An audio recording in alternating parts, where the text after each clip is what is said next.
Here I am again, acting like a movie maker, showing you Berlin from my perspective.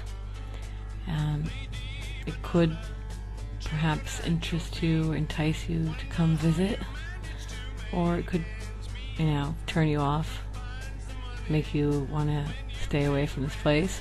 Doesn't look very nice without any green leaves and stuff.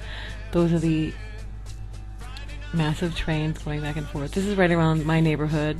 I'm actually on my bike filming this in March 2007, and I live in Berlin and New York, but when I'm in Berlin, this is around my neighborhood. Somebody took a train and turned it into a bar. That's what that gold thing is. And this is the neighborhood David Bowie lived in the 70s with Lou Reed, and he recorded with Brian Eno, or Eno, however you want to call him. They made that We Could Be Heroes CD. That's why the Berliners worshipped David Bowie. And this is the area of town which they call Schöneberg, which means beautiful hill or beautiful mountain. And there's neither of those, so I don't know why they call it Schöneberg. But it is a really nice area. It's, kind of gay. That's the only thing. Which, everybody seems to get along here, so it's no big deal. And if you're a heterosexual man, well, it works for your favor. I mean, it works in your favor because there's loads of starving heterosexual women around. And, this is still Schöneberg. This is a part of town that I used to spend a lot of time in on my rollerblades. So I used to, live in my rollerblades in the summer, and I skated around here at all hours of day or night, and ate falafels, and hung out with loads of other skaters. And, I'm just showing you different things, how it looks here. For example, the Germans this is their playground, one of their playgrounds, and I just think they make really gorgeous playgrounds. I mean, they're the best. It makes you want to be a kid again. In America, the playgrounds, the kids fall on the cement and splat their head open. But here in Europe, Germany, there's sand on the bottom. And so if your kid falls down, they don't crack open like Humpty Dumpty. Now this building here on the right that I'm passing by, I'm on my bike, by the way, so if it seems all wobbly and crazy, I'm sorry. I'm not Steven fucking Spielberg. I'm just a chick with a camera driving with one hand.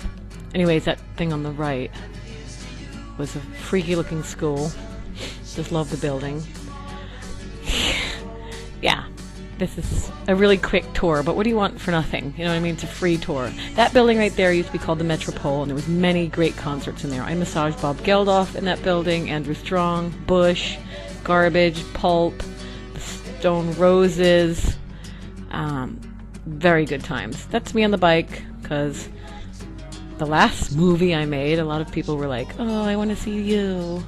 But I'm pretty shy. Anyways, we're in the gay neighborhood now. This is a part of Schöneberg that's fucking flaming gay.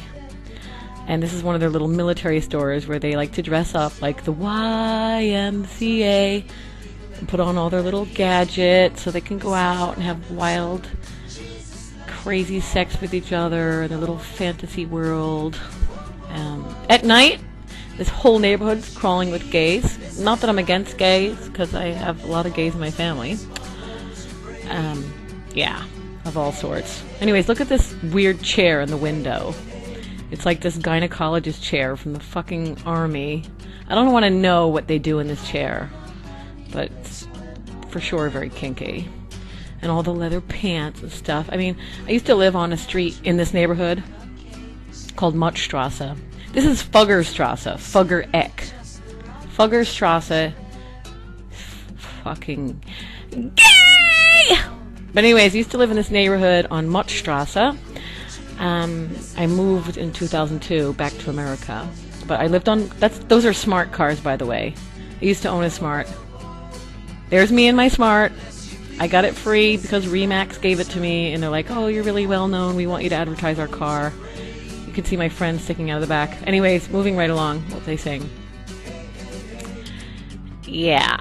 I used to live in this neighborhood, and I felt really safe because none of the guys gave a crap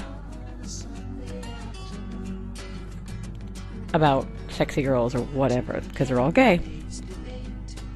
We have the Connection Bar. I had a roommate who was gay on Mottstrasse, and he told me all the little shenanigans he would get up to in these bars. The gays go in there, and yeah, take note, because if you're gay, Berlin's the best place to be on earth, okay? See that? That's Frankie Goes to Hollywood painted on the wall there. They go in these little dark fucking clubs, and they have sex with each other. Don't even ask what each other's names are. They just go in there and shag every hole they can get their hands on. Okay, whatever floats your boat. But anyways, I lived in that neighborhood, and the guys were always wearing chaps, sometimes with just a thong. I'd come out, you know, ready to go out to a club or whatever, and there would be just like a parade of chaps. Very liberal city. It's very liberal. You can do whatever the fuck you want. You can pee in public. Nobody cares. You can walk down the street drinking a bottle of whiskey. Nobody cares. You can smoke a joint. Nobody cares. That building there in the distance, KaDeWe, it's short for Kaufhaus des Westen, which means the shopping center of the West, because it used to be the West. It's like Macy's or Harrods. It's they got everything your heart desires in there. Like everything. I personally fucking hate shopping. And I don't like talking on the phone either. You know? I don't like a lot of girly stuff that most of them like. I don't know. Shopping gets on my nerves. I want to get in, get out. And if I can't buy it online, I really don't have any need for it. Just can't stand it. But I do go in there and buy, I have to admit, I'm hooked on Us magazine, People magazine. When I'm in Europe, I need to know what's going on in America. I don't give a shit, really, about politics because it's all just bullshit. I have no control over it, so I like to be informed of what's going on in the entertainment world.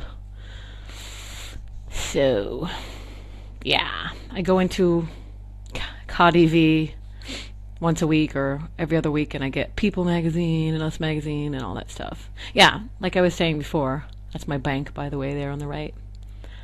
I live back and forth between Germany and New York, and spending a lot of time here lately, the last few months, because well, my daughter lives here, and I don't know when she's going to fly the coop. I don't know if she wants to move to America. She's maybe Israel.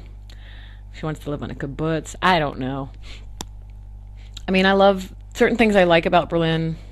Like, you can do whatever you want, whenever you want. Nobody will stare because everybody's a freak. Oh, no, sorry. Germans do stare, but they're not staring at you because you're dressed funny. They just stare because they like to stare. And they have really good bread, but I miss America badly. Everybody's really friendly there. This is Berlin's like Times Square. See the big flashy billboard there? Huge waste of electricity. Huge. Yeah. Nothing beats New York, okay? But if you're going to be in Germany, it might as well be Berlin, because Berlin is pretty fucking happening. And I cannot wait for the smoking ban. Then it would be really great. And then if the Germans could just be a little bit friendlier, then I'll be in heaven. But, yeah, I was thinking maybe I might move to England or back to New York. I'm getting pretty tired of all the flying back and forth. As you can imagine, it's not fun. Traveling gets on my nerves. Haven't you seen planes, trains, and automobiles? That's what I'm talking about, okay? Yeah, you see that taxi there, that white Mercedes? All the taxis are Mercedes here. Cannot imagine that flying in Manhattan. People would jump in, kill the taxi driver, and steal the Mercedes. No, I think Manhattan's really safe lately. In fact, I got beat up here. So, in Berlin. Actually, I got knocked out once in New York, too, but it was from a German man. What the hell? I have skated up and down this sidewalk a gazillion times, and I'm on a bike at this moment, filming, but normally I'm on skates.